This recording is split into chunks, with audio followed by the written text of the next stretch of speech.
Bonjour à tous, aujourd'hui je vous propose de voir ensemble ce qu'il faut connaître à propos de l'entropie. Alors l'entropie, c'est un mot qui peut impressionner, mais qui en fait cache une idée qui est assez simple. C'est la tendance naturelle à devenir plus désordonnée. Alors où me direz-vous? Eh bien par exemple dans la nature. Tout fonctionne comme ça, tout tend vers le désordre. Un glaçon par exemple, il fond dans un verre d'eau. Un parfum, il va se diffuser dans une pièce. Ou encore un château de sable, il va bien finir par s'effondrer. Donc dans tous ces cas, dans la nature, on passe d'un état organisé à un état beaucoup plus dispersé, plus chaotique. Et ce processus est irréversible, en tout cas sans intervention extérieure. Pour reconstruire le château de sable, il faut dépenser de l'énergie. Sinon, le désordre gagne toujours. Donc dans un système isolé, l'entropie ne peut qu'augmenter. Mais attention quand même, ça ne veut pas dire que tout devient forcément chaotique partout.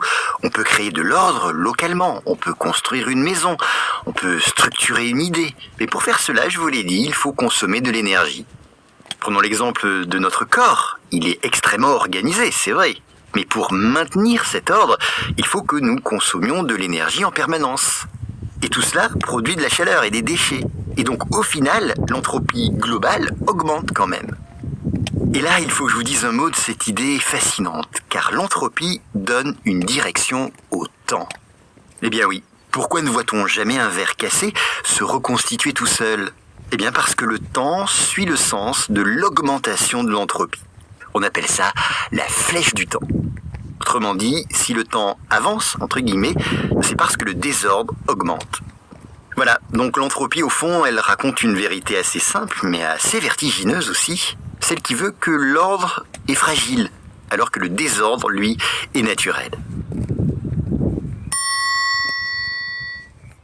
Bonjour, alors dans cet épisode bonus sur l'entropie, nous allons voir que dans certains cas, le chaos peut s'inverser. Là, pour tout comprendre, il faut revenir au début des années 1990. Un physicien australien du nom de Dennis Evans mène une expérience qui va faire vaciller cette idée vieille plus d'un siècle. Cette idée, je vous la rappelle, depuis toujours, on enseigne que l'entropie, ce fameux désordre de l'univers, ne peut qu'augmenter. C'est la deuxième loi de la thermodynamique. C'est un principe aussi solide qu'une loi gravée dans le marbre. Ainsi, les choses vont du plus ordonné vers le plus désordonné. Toujours. Mais Evans se pose une question. Et si à toute petite échelle, ce n'était pas toujours vrai? Alors dans son laboratoire, il va observer des systèmes minuscules, composés de quelques particules seulement.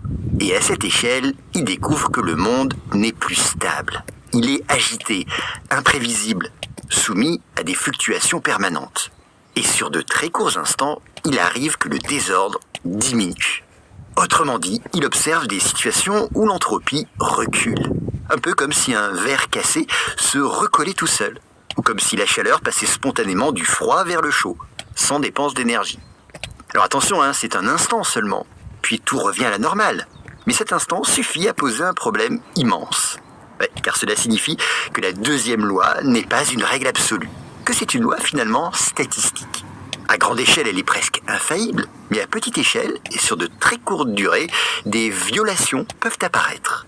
C'est ce qu'on appelle aujourd'hui le théorème des fluctuations.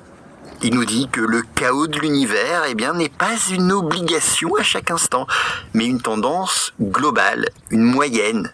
Car en réalité, à chaque seconde, et à une échelle microscopique, l'univers hésite, on pourrait dire. Il oscille entre ordre et désordre. Simplement, le désordre gagne presque toujours.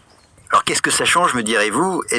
Profondément notre manière de voir le monde. Car je vous l'ai dit hier, il y a un rapport entre l'entropie et la flèche du temps. Donc ça signifie que le temps lui-même n'est peut-être pas une propriété fondamentale de l'univers. C'est le résultat d'une probabilité, certes immense, mais d'une probabilité. Ce n'est pas une obligation absolue. Et donc, à une échelle invisible, il existe peut-être des instants fugaces où le temps lui-même, littéralement, recule.